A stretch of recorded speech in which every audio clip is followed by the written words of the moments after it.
Are Russia's fighter jets already active over Europe? And has some kind of quiet invasion already begun?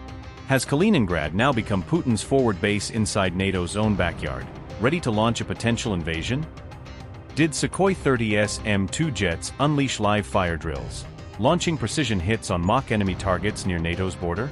Is NATO now genuinely within Putin's grasp, with fighters simulating full combat operations inside enemy territory? Are these just routine war drills, or the early rehearsal for a real incursion? And is Putin deliberately keeping NATO on edge? As NATO-Russia tensions continue mounting, Moscow's latest air drills near Kaliningrad are raising fresh alarm bells across Europe. Russia deployed 10 Su-30SM2 fighters for live-fire strike drills in Kaliningrad, according to a report from Military Watch magazine. These exercises practiced both day and night precision strikes against a range of simulated enemy targets in the region.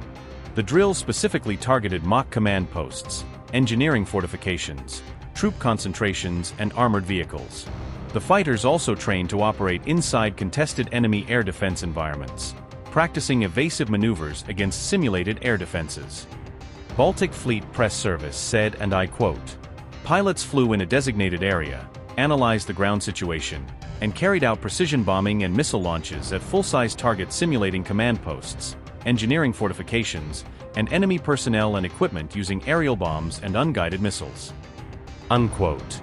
Notably, these Su-30SM2 fighters belong to the 4th Guards Regiment, based out of Cherniakovsk Air Base inside Kaliningrad. Kaliningrad is a Russian territory that sits physically embedded within Europe, surrounded entirely by NATO member states. Kaliningrad physically separates Poland from Lithuania along the Baltic coast, making it a uniquely exposed flashpoint. This isolated enclave anchors the bulk of Russia's Baltic Fleet aviation operations, functioning as a forward airbase. Air, missile, and naval assets here all operate as one tightly integrated network, backed by Iskander missiles and coastal defenses. NATO aircraft routinely monitor Russian sorties flying near this enclave, given its proximity to alliance territory.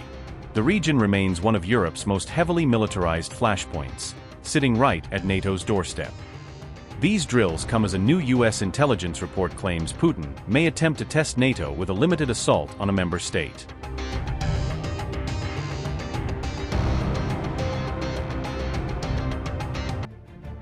Amid already tense relations between Moscow and NATO, fresh U.S. intelligence reports have alarmed Western capitals by suggesting Russia could attempt a carefully limited challenge to the alliance in the coming years. According to reporting on the assessments, Russian President Vladimir Putin could try to test NATO's collective defense resolve through a limited assault on an allied country rather than a broad conventional invasion. The intelligence assessments reportedly place the potential risk window between autumn 2026 and 2029, with the prospect of a limited incursion said to increase as time passes. Potential scenarios reportedly range from a large cyber attack and covert sabotage campaign to the seizure of a small area of NATO territory by unmarked forces or a limited land incursion. While a limited Russian land incursion is currently assessed as the least likely scenario, officials reportedly believe the danger could rise over time as Moscow rebuilds forces and adapts from the Ukraine war. A clear armed attack against a NATO member could trigger Article 5, under which allies commit to assist the attacked state with measures they individually deem necessary for collective defense. But a cyber attack, sabotage operation, or covert hybrid assault would present a more difficult test, because NATO must first determine attribution, scale, and whether the incident meets the threshold for collective action.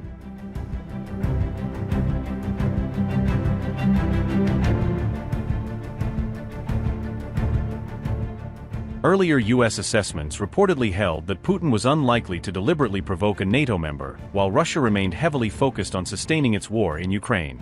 The reported 2026 reassessment reflects fears that a more pressured or emboldened Putin could take greater risks, particularly if he believes NATO may hesitate over a limited or ambiguous attack. The apparent Russian objective would not necessarily be to defeat NATO militarily, but to fracture alliance unity by forcing members to argue over whether and how Washington should respond. An American research fellow said, and I quote, "The question mark is how the United States would respond in that case. It has always been a goal of Russia's to challenge the credibility of NATO and to separate the United States from its allies. This has always been NATO's challenge, to respond to a sub-Article 5 attack, and it's been very true that to this point, NATO allies have preferred not to escalate." End quote. The Pentagon and NATO's European headquarters reportedly declined to discuss the sensitive intelligence assessments publicly, reflecting the classified nature of the potential scenarios under review. A NATO spokesperson said the alliance remains ready to deter aggression and defend its members as necessary, seeking to reassure allies that its collective defense commitments remain credible.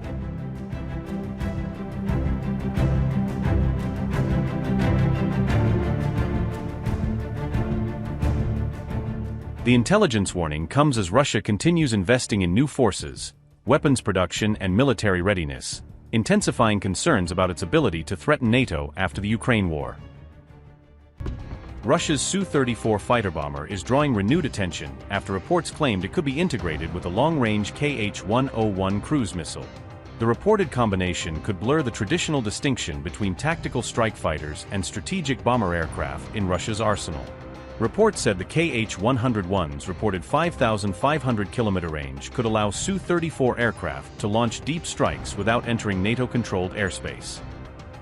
Twin-seat multi-role fighter bomber developed from the Su-27 flanker airframe for long-range strike operations.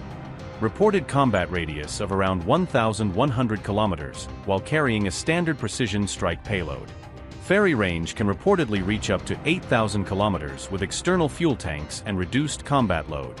Compatible with glide bombs, cruise missiles and a wide range of precision-guided weapons for standoff attacks. Air-launched long-range cruise missile developed for precision deep strike missions against strategic targets. Reported strike range of up to 5,500 kilometers, enabling attacks far beyond the launch aircraft's combat radius. Uses a low observable terrain following flight profile designed to reduce radar detection and improve survivability. Reportedly available in both conventional and nuclear-capable variants, giving it strategic and tactical strike roles. Analysts said the standoff pairing could complicate NATO's defense planning by expanding Russia's ability to launch long-range attacks from safer distances. The Su-34 has already been used extensively in Ukraine to deliver glide bombs and long-range precision missiles against targets behind the front line. Air-launched long-range cruise missile designed for deep penetration precision strikes against strategic land targets. Reported range of up to 5,500 kilometers, allowing launch aircraft to engage targets from well outside hostile airspace. Low observable terrain following flight profile helps reduce radar detection and improve survivability against air defenses.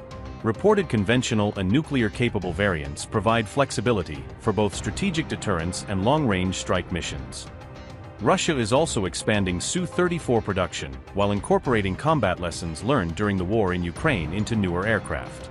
The reported development has raised questions over whether Moscow is reshaping its long-range airstrike doctrine for future conflicts. Defense analysts said the platform could significantly expand Russia's ability to conduct standoff precision strikes against targets across Europe. Upgrade your news experience with the all-new HT app. Download now.